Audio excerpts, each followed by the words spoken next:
à votre écoute. Passion, partage, bonheur. Vous avez la parole pour le meilleur et pour le dire. Merci la vie. Merci la vie, bien sûr, merci la vie. Merci la vie, oui. Merci la vie, merci la vie. Merci. Chers amis auditrices, auditeurs, bonjour. C'est la première fois que je suis dans cette galerie. Ici, on est à Genève, un petit peu en dessus du musée d'histoire naturelle. Et là, je suis avec Isabelle Miret, qui nous revient de Paris, où elle a exposé tout dernièrement au Grand Palais. Et puis, je vois qu'il y a deux interventions bien distinctes. Il y a ce que tu fais depuis très longtemps, ce sont des sculptures. Oui.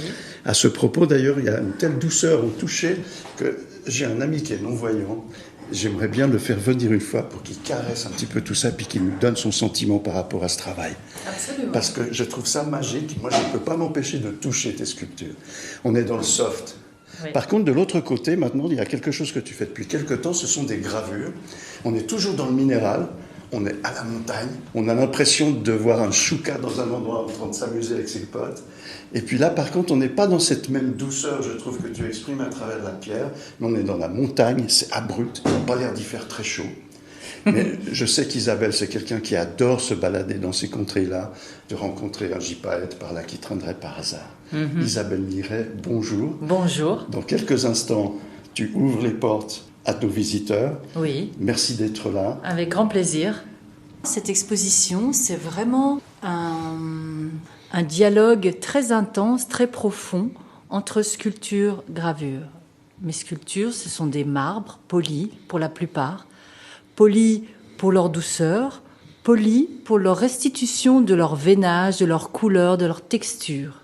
Parce que quand je travaille la pierre est mate, donc on ne voit pas vraiment, on devine juste le veinage, mais on ne sait pas vraiment quelle image ou qu'est-ce qu'elle va nous restituer comme texture. Et puis les gravures, elles rejoignent les sculptures de par leur vibration. En fait, j'adore, comme tu disais Michel, j'adore me promener à la montagne. J'ai l'impression que j'avale tout ce que je vois.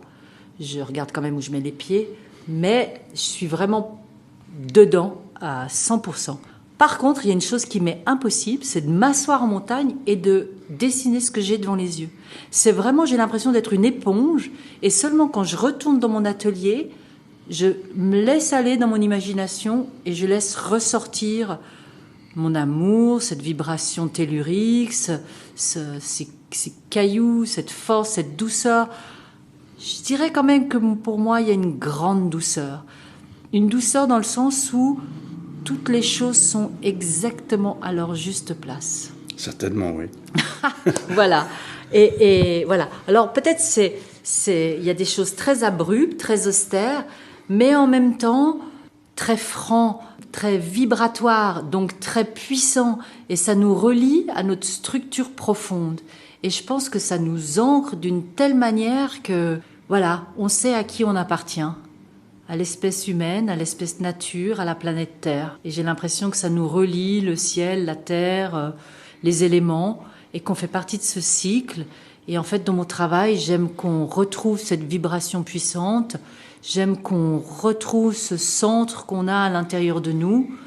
Et je voudrais humblement que ces présences, que ce soit les gravures ou les sculptures, ce soient des présences qui nous reconnectent, qui nous connectent à ce qu'on est. Il y a le choix entre tellement de matériaux dans cet univers. Ouais. Qu'est-ce qui fait que tu as été touché et que tu caresses ou que tu exprimes tout ce qui est minéral autour de toi? Ça, c'est une histoire de vie, quoi. En fait, il n'y a pas longtemps, j'ai eu un rêve assez profond où j'avais 9 ans et j'étais en voyage avec mes parents.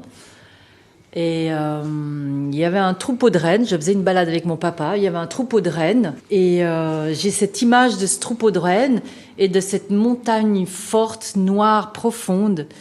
Et j'ai l'impression que il y a un truc qui s'est passé, qui a été ancré en moi. Voilà. Après ça, j'ai oublié ce rêve. Il m'est revenu il n'y a pas longtemps. Et puis, j'ai fait les Beaux-Arts à Genève. Je suis rentrée en gravure. La gravure, j'en ai fait 6 mois. Puis après, j'ai arrêté parce que je suis passée dans le volume. J'ai fait pendant 2 ans de l'anatomie. Donc, corps humain, modelage, moulage en terre, en plâtre. Voilà. Et puis un jour, mon professeur, sans le nommer, monsieur Feu Alexandre Mélan, qui était un excellent professeur, m'a dit « Isabelle, veux-tu faire de la pierre ?» J'adore la pierre depuis que je suis toute petite. J'adore crapahuter en montagne, mais jamais j'aurais pensé faire de la sculpture pierre. Mais évidemment, quand on est aux Beaux-Arts, il faut dire oui à tout. Donc j'ai dit oui et j'ai commencé à faire de la pierre. Ce qui se passe avec la pierre, c'est que tout est là. Vous avez un bloc, prenez des instruments et la sculpture est déjà là. Et en fait, c'est cette démarche de déconstruction, d'enlever tout ce qu'il y a en trop, c'est juste génial. C'est comme dans la vie, quoi.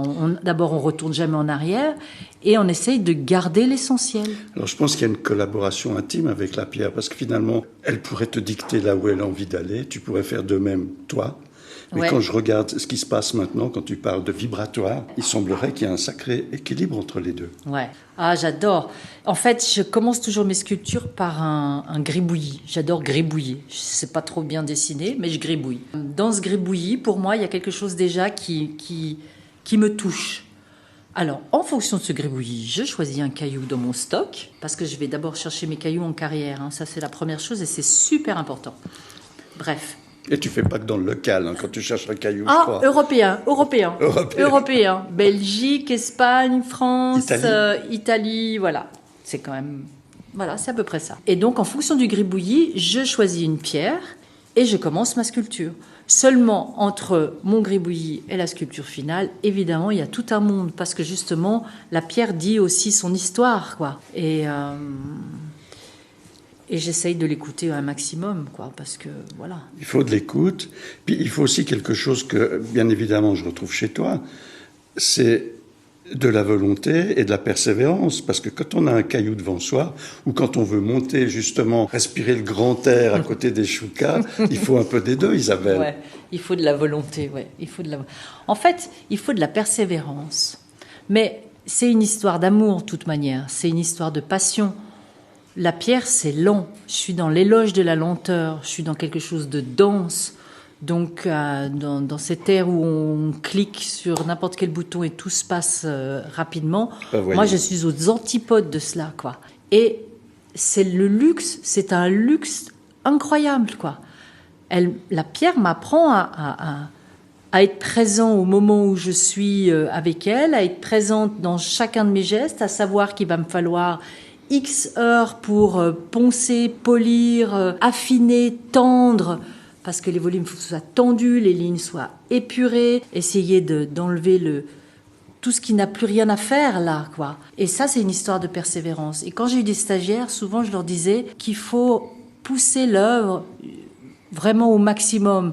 Des fois, on peut arriver à une œuvre, on se dit allez, c'est fini et tout. Non, là ça pourrait être encore un peu plus tendu. Non, là ça pourrait... Voilà, avoir cette persévérance-là pour être au plus proche, au plus juste de ce qu'on a envie qui se dégage. Cette émission s'appelle Merci la vie. Ouais. Quand tu entends quelqu'un dire Merci la vie, c'est un rituel quand je pose cette question. Comment ça résonne en toi, Isabelle ? Gratitude. Gratitude, premier mot, gratitude. On est des êtres vivants, on respire, on se lève. Enfin, moi, j'ai 2 jambes et 2 bras qui marchent. Voilà, gratitude profonde, interdépendance. Aussi, le fait que je travaille avec des minéraux, c'est... je pourrais citer une anthropologue qui est décédée, qui s'appelle Val Plumwood, je ne sais pas si je la prononce bien, qui disait « Si possible, faire que le monde soit réciproque ». Que l'on considère les minéraux, les végétaux, les animaux, les humains, les étoiles, tout, comme des mondes réciproques, comme des êtres animés comme nous, sur des échelles de conscience différentes, mais animés comme nous, et qu'on les respecte. Donc, merci la grande vie, merci la vie de nous habiter, merci la vie d'être là, quoi. Donc, la reliance à travers tout ce qui vibre dans l'univers, il n'y a que ça ? Oui, voilà, il n'y a que ça. On est fait de ça, et... Alors, rappelle-nous dans quel endroit nous sommes. Ici, je le découvre, cet endroit. Il est spacieux, il est confortable, il y a de la quiétude. Ouais. On était accueillis ici de magnifique manière. On est où ? On est à l'espace Blitz Arco, à la rue Michel Chauvet 6. L'exposition est ouverte de 11h à 20h en ma présence. Peut-être 19h, ça dépend des jours. Voilà, en ma présence, je suis ravie d'accueillir les gens, de discuter de mon travail. Quoi dire de plus ? Jusque quand tu es là ? Du 19 au 28 mars, inclus. Et déjà, tu as une prochaine étape sur laquelle tu peux nous donner des dates ? Prochaine expo, ça va vous faire voyager. Je suis à Beaugency, l'église de Beaugency du 17 avril au 10 mai. Et je suis dans une cave au Pouilly-Fumé. C'est pas triste, ça. Ouais, le week-end de l'Ascension. Je sais plus trop les dates. C'est fin avril, début mai. En tout cas, maintenant, je sens que ça va être l'heure d'ouvrir la porte. Oui, bienvenue. Je te remercie de nous avoir accordé ce petit moment, chères auditrices, auditeurs. Ici, c'est un lieu de profonde vibration. On est hors du temps. Et puis, voilà, si vous avez envie de cet espace, prenez-le à bras-le-corps. Et puis, venez caresser ces belles pierres qui ne demandent que ça. Et puis, voyageons un peu à travers ces belles montagnes. Merci Isabelle. Merci Michel, merci beaucoup. Allez, je t'embrasse et à tout bientôt. À bientôt. Bye bye, chers amis. Un grand merci de votre soutien. Merci de continuer à vous abonner. Je vous souhaite le meilleur du monde et à tout bientôt. Au revoir.